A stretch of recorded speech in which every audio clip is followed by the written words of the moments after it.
உலகத்திலேயே வந்து போனா திரும்ப வராது ரெண்டு தான், ஒன்று உயிர், இன்னொன்று மானம். ஆனால் இந்த மானமும் எப்படி வந்துச்சுன்னா இந்த கதையில தான். கணவனும் மனைவி நடந்து போயிட்டு இருக்காங்க. இந்த தோட்டத்தில் பூசணிக்காயா இருக்கு. இந்த மனைவி கேட்குறா, ஐயா இதில் ஒரு பூசணிக்காய் எனக்கு வேணும் அப்படின்னு சொல்லி கேட்குறா. இல்லைம்மா யாராச்சும் பார்த்தாங்க அப்படின்னா தப்பாயிரும் அப்படின்னு சொல்கிறாங்க. இல்லை யாருமே இல்லை, தோட்டக்காரரும் கிடையாது, நீங்கள் போய் ஒரே ஒரு பூசணிக்காவை மட்டும் எடுத்துட்டு வாங்க அப்படின்னு சொல்ல. அப்படியா சரின்னு சொல்லி மனைவி பேச்சை கேட்டுட்டு கணவன் ஒரு பூசணிக்காவை போய் அந்த தோட்டத்தில் இருந்து எடுத்துட்டு வர. அதை 4 பேர் பார்த்து என்ன பண்ணாங்க, இவன் தான்டா திருட்டு போய களவாணி போய வந்து நிக்கிறான் பாரு. ஏண்டா உனக்கெல்லாம் வெக்கமே இல்லையாடா, சூடு இல்லையாடா, சொல்ற இல்லையாடா. அங்க கதையில நான் ஜாடையா பேசுவேன், எனக்கு ஜாடையா பேச தெரியாது.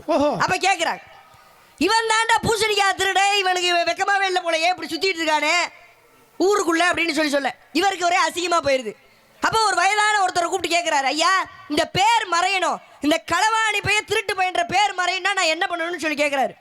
அப்பா நீ என்ன பண்ணு, இந்த கிராமத்தையே கூப்பிட்டு அன்னதானம் போடு, இந்த திருட்டு பையன்ற பட்டம் மறையும்பான்னு சொல்றாரு. அப்ப கிராமத்தையே கூப்பிட்டு அன்னதானம் போடுறான். போட்டேன்னு என்ன சொல்றாங்க, அந்த 4 பேர் பந்தியில் உட்காந்துக்கிட்டு, ஏண்டா இத்தனை பேரையும் கூப்பிட்டு சாப்பாடு போடுறான், ஊரையே கூப்பிட்டு சாப்பாடு போடுறான், இவனாடா இந்த ஒரு பூசணிக்காவை திருடி இருக்க போறான் அப்படின்னு சொன்னாங்களா. அதனாலதான் இந்த முழு பூசணிக்காவை சோத்துக்குள்ள மறைச்ச கதை. சோறை போட்டு பூசணிக்காய் என்ற திருடன் என்ற பட்டத்தை மறைச்சான, அதனாலதான் முழு பூசணிக்காவை சோத்துக்குள்ள மறைச்ச கதை.